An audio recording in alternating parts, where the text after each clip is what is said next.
Meeting పెట్టారు. దాంట్లో పొద్దుగడ పద్మనాభం గారు ఒక one of the main man.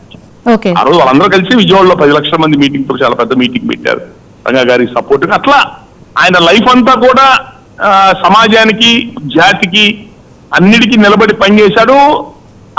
చాలా పదవులు వదులుకున్నాడు అవసరమైతే. జీవితంలో చాలా నష్టపోయాడు కూడా, చాలా నష్టపోయాడు.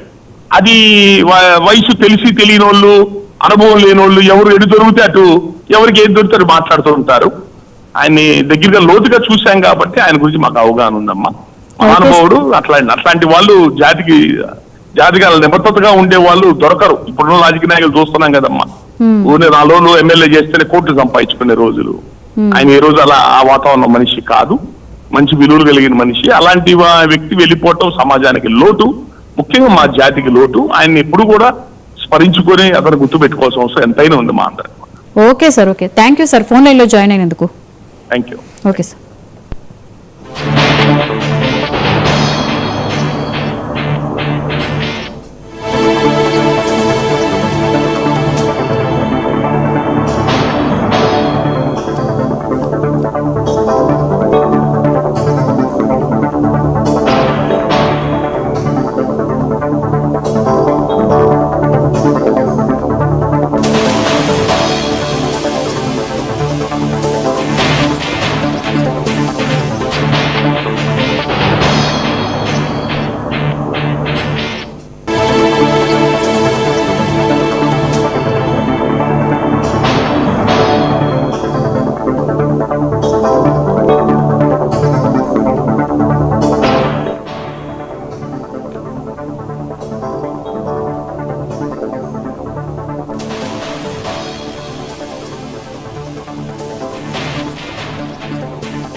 రైట్, ముద్రగడ పద్మనాభం గారి మరణం మీద స్పందించడానికి మనతో కేఎస్ ప్రసాద్ గారు, పొలిటికల్ అనలిస్ట్, ఫోన్ లైన్ లో జాయిన్ అవుతున్నారు.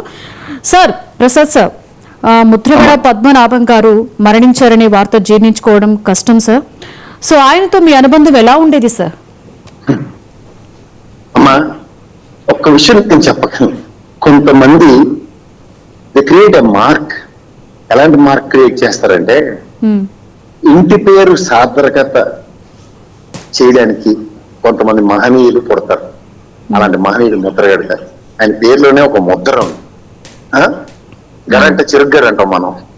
చెరుగ్గడంత తీపి మనసున్న ఒక గొప్ప వ్యక్తి